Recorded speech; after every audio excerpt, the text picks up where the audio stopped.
Le drame de Bobda, pas de Blida. Faut pas que les Algériens me comprennent mal, on ne parle pas de foot ici.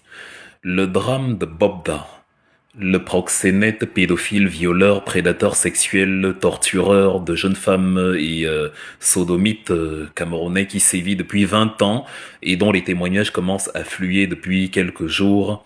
Ce drame-là nous montre quelque chose que nous disons depuis plusieurs années ici. Et j'espère que les autorités camerounaises et que ceux qui soutiennent ce régime-là peuvent enfin avoir l'humilité de nous donner raison.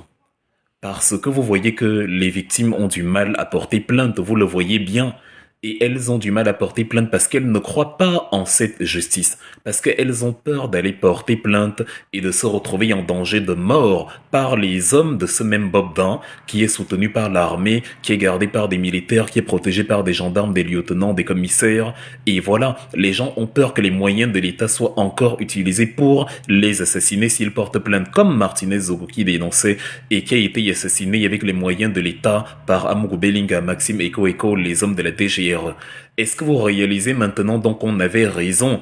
Ce qui me fait mal, c'est de voir que parmi les victimes de Bobda, des hommes et des femmes, il y a des gens qui, si tu discutais avec eux il y a encore quelques années, t'auraient fait comprendre qu'il faut arrêter d'insulter Paul Biya, éviter de déstabiliser le Cameroun parce que quand vous, voilà, au Cameroun, quand vous dénoncez ce qui va mal, c'est que vous n'aimez pas le Cameroun. Dans leur tête, la lobotomie fonctionne comme ça. On les a fait croire que, on leur a fait croire que le Cameroun est né avec Paul Biya. C'est-à-dire pour eux, on est dans un royaume, dans l'imaginaire collectif du Camerounais, je vous assure, personne d'autre ne peut occuper le palais présidentiel à part Paul Biya. Ils ne savent pas qu'il est juste un locataire qui est là pour quelque temps et après il va s'en aller. Le palais appartient au peuple camerounais et de temps en temps, il y a quelqu'un qui est chargé justement de présider à la destinée de ce peuple-là et c'est lui qui occupe le palais à un instant T. Mais après lui, il y a quelqu'un qui va venir, comme avant lui, il y avait quelqu'un. Mais comme dans la tête de ces cerveaux lobotomisés, Paul Biya est le propriétaire du Cameroun et que c'est son pays, et que si tu n'aimes pas Paul Biya, c'est que tu n'aimes pas le Cameroun, évidemment, on nous a taxé d'ennemis de la nation parce que nous avons dit qu'il n'y a pas de justice au Cameroun, parce que nous avons dit que l'État, l'appareil judiciaire, il y a la solde des commis de l'État, l'appareil judiciaire, il y a la solde de celui qui fait office de chef d'État actuellement, l'appareil judiciaire, il y a la solde du gang de malfrats qui use de son pouvoir, de son influence sur l'armée camerounaise et de sa main mise sur la fortune publique pour intimider, opprimer, faire peur, terroriser et voire tuer les Camerounais. Voilà donc aujourd'hui que ça se confirme. Les femmes ont du mal à porter plainte. Tout le monde s'est plaint dans les réseaux sociaux. L'influenceur Zumento est devenu, voilà, le procureur de la République. Vous vous cachez, vous avez peur de dénoncer ceux qui vous font le mal. Vous vous cachez derrière ceux que vous insultez tous les jours, ceux à qui vous dites « Viens parler ici au Cameroun, tu vas voir, tente un peu de venir ici, arrêtez d'insulter notre pays, arrêtez de parler mal de notre pays. » Bah, si votre pays va bien, si nous parlons mal de votre pays quand nous disons qu'il n'y a pas de justice là-bas, prouvez donc qu'il y a une justice et allez porter plainte. Il faut être cohérent à un moment donné. Nous avons mal de vos témoignages, nous avons mal de ce qui vous est arrivé. Mais là, nous sommes surpris de voir que bon, on a beau nous avoir taxé d'ennemis de la nation quand on a dit que la justice ne marche pas et que c'est un pays qui tue ses enfants. Quand il y a l'occasion de prouver que nous avons tort, on voit que finalement, il y a personne. Quelqu'un a violé, il a tué, il a sodomisé, il a séquestré, il a violenté, voilà. Il a instauré un vaste réseau de proxénètes. Et maintenant qu'on vous demande d'aller porter plainte, maintenant qu'il y a des avocats qui se sont constitués pour vous protéger, voilà, vous n'avez pas le courage d'y aller parce que nous avions raison. Et maintenant, c'est de bonne guerre pour ce pédophile proxénète-là, Monsieur Hervé Bobdin. Parce que maintenant, il hausse les épaules, se gargarise de votre inertie et il dit... Bah, si ce qu'on dit de moi était véridique, ces gens-là seraient allés porter plainte. S'ils ne vont pas porter plainte, c'est que ce sont des rumeurs, c'est que ce sont des faux profils qu'on a créés pour me dénoncer, c'est que c'est un cabinet noir qui est constitué de gens qui me détestent et qui cherchent à me faire chuter et blablabla. Voyez maintenant où on se trouve. C'est la première fois de ma vie que je vois qu'il y a plus de 100 témoignages sur une affaire et on n'a pas 5 personnes qui sont allées porter plainte. Ce n'est pas parce que ces témoignages sont faux. Au contraire, les témoignages sont tellement vrais que Les gens sont choqués, les gens sont terrorisés par ce personnage-là, parce qu'ils se disent, celui qui était capable de me faire ça, qui m'a menacé à chaque fois avec une arme, qui m'a dit, on ne va rien me faire même si je te tue. Bah, comment faire? Celui où, en allant au commissariat, on nous a dit qu'il est protégé par des gens haut placés, comment faire? Laissez donc les Camerounais de la diaspora, ceux qui ont la liberté de parler parce que ici personne ne va nous tuer, enfin en théorie, laissez-nous donc dire et clamer haut et fort que le pays est dirigé par un gang de malfrats, que c'est un soupçon de pays. Arrêtez donc de dire que nous parlons mal de notre pays à l'étranger parce que nous disons de ce pays-là ce que vous, là-bas sur place, êtes incapable de dire et qui pourtant correspond à 1000 milliards% au fait, à la réalité. Je suis choqué, les Camerounais ne portent pas plainte. Il a violé, il a sodomisé, il a tué. Il y a des filles qui sont portées disparues à l'heure actuelle, qui sont allées avec leur copine. La copine a pu s'échapper, l'autre fille, on ne sait pas, on ne la retrouve pas. Il y a des filles qui ont été séquestrées, enchaînées. Il y a des hommes, des garçons qui étaient sodomisés. Il y a des gens qui étaient brutalisés, des gens qui étaient bastonnés, des gens qui ont été traumatisés à vie. Des gens à qui on a transmis le virus du sida parce qu'il est séropositif, nonobstant les faux tests qu'on diffuse ça et là dans les réseaux sociaux pour masquer la réalité. On nous a parlé d'une famille qui a été, dont l'un des rejetons a été violé par cet homme et qui est allé faire le test aujourd'hui et qui est séropositif aujourd'hui même, 24 janvier 2024. Qu'est-ce que vous voulez? C'est un proxénète, c'est un pédophile, c'est un homme violent, c'est un élément dangereux. Il est soutenu par le gang de malfrats qui portent une cravate. Les mêmes gens qui ont assassiné Martinez Zogo, les mêmes gens que vous appelez Excellence, les mêmes gens que vous protégez quand nous, dans la diaspora, on essaye de vous créer un pays qui ressemble un tant soit peu au pays dans lesquels nous vivons. L'Allemagne n'est pas un paradis, la France n'est pas un paradis. Ils ont beaucoup de défauts. D'ailleurs, je trouve qu'Emmanuel Macron est l'une des pires choses qui ait pu arriver à la France. Je trouve que l'Allemagne est en déliquescence totale avec l'AfD qui est en train d'arriver là. Je trouve que l'Italie, ça vaut même pas la peine de commenter. Je trouve que l'extrême droite en Hollande avec Gerdville, je trouve que les Européens sont en train de partir en vrille, qui sont à la solde des États-Unis, qu'ils ne maîtrisent rien du tout sur l'échiquier mondial et qu'ils se font manipuler par la puissance américaine et la propagande américaine.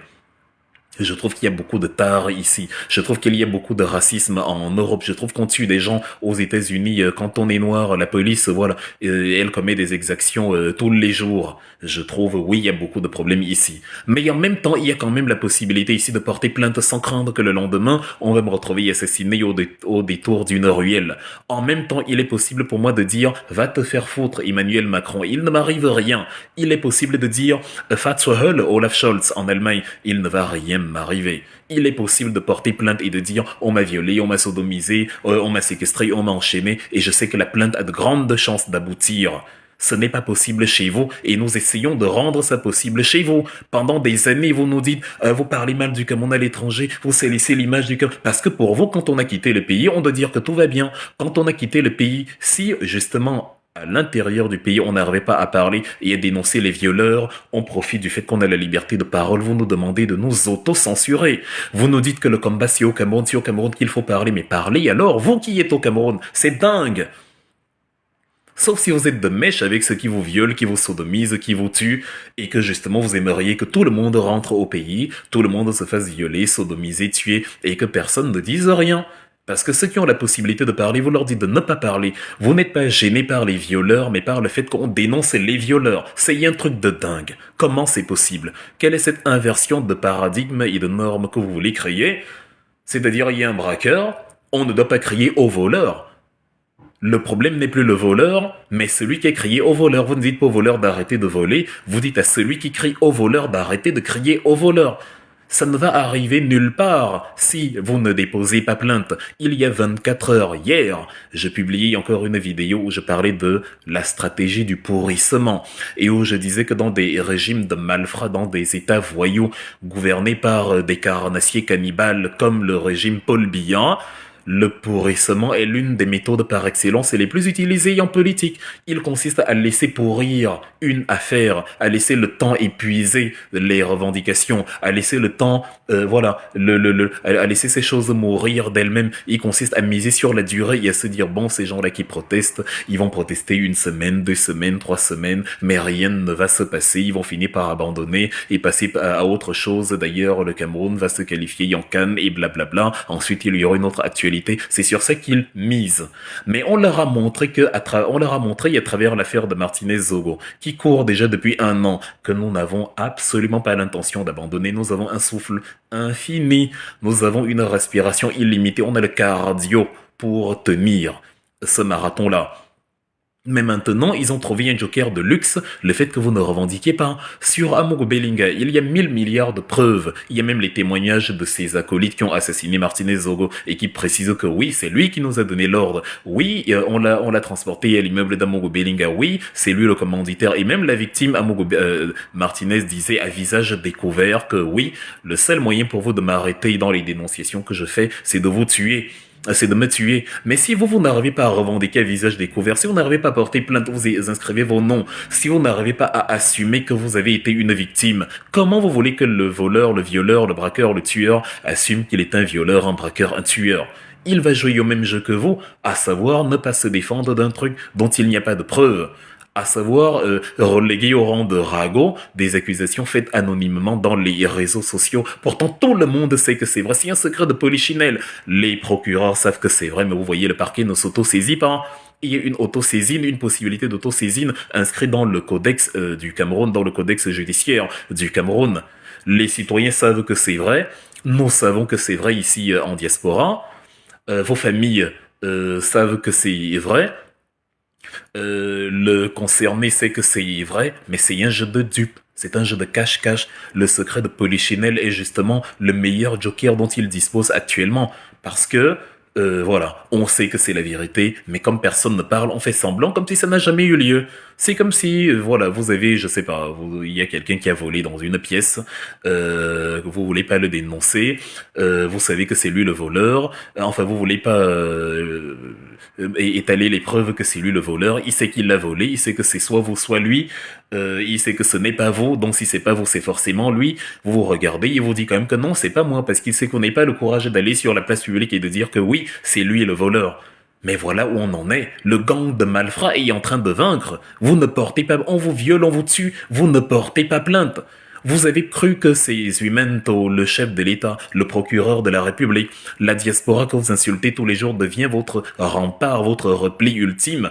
Pourtant, vous ne payez pas d'impôts à la diaspora. Il fait ce qu'il peut, Huimento, mais il ne pourra pas se substituer à l'appareil judiciaire. C'est de la lâcheté, en quelque sorte. Autant j'ai de la souffrance pour vous, pour le fait que vous ayez été victime, autant, mais justement, à cause du fait que c'était horrible, ce que vous avez vécu, je ne comprends pas que vous ne puissiez pas vous constituer en collectif pour aller déposer une plainte. Si vous ne le faites pas, vous laissez la possibilité à ce Bobda de continuer ces exactions. Vous n'êtes pas à l'abri en ne portant pas plainte. Ce n'est pas parce que ça vous y est arrivé une fois que ça ne peut pas vous arriver à nouveau. Vous allez recroiser le même Bobda dans le même doigt là, et il sait maintenant qu'on peut vous violer, vous n'allez pas porter plainte, donc il va recommencer ce qu'il faisait. Arrêtez donc de dire non, on a peur de se faire tuer, on a peur de subir, on a peur de mourir, et c'est pour ça que je préfère témoigner anonymement. Allez porter plainte, c'est la meilleure façon de vous protéger. Parce que si vous ne le faites pas, il va encore vous violer, il va encore vous sodomiser, justement parce qu'il porte l'étiquette de l'innocent, il n'y a pas de preuve, il n'y a pas de dénonciation, il n'y a pas de plainte. Donc, il n'a qu'à refaire ça maintenant, il sait qu'il a un blanc-seing, maintenant il sait qu'il a carte blanche, maintenant il sait qu'il est impuni à vie, il peut continuer à faire ce qu'il fait. Avant, il pouvait craindre que bon, si un jour il y a quelqu'un de courageux qui m'accuse et que les réseaux sociaux font grand bruit, ce sera fini ce sera fini de ma cavale, ce sera fini de ma folie, ce sera fini de mon épopée. Maintenant qu'il sait que vous ne portez pas plainte, je crois qu'il peut le faire en plein jour, en pleine foule, il sait que vous n'allez rien faire, il sait que pour vous, les réseaux sociaux, voilà, vous-même qui nous dites d'habitude, c'est pas dans les réseaux sociaux qu'on va changer le Cameroun, ce n'est pas sur Facebook que vous allez montrer votre patriotisme, venez, on change le Cameroun ici ensemble, on voit, mais vous voilà qui vous rabattez sur les réseaux sociaux pour résoudre les problèmes qui sont là-bas sur le terrain avec vous.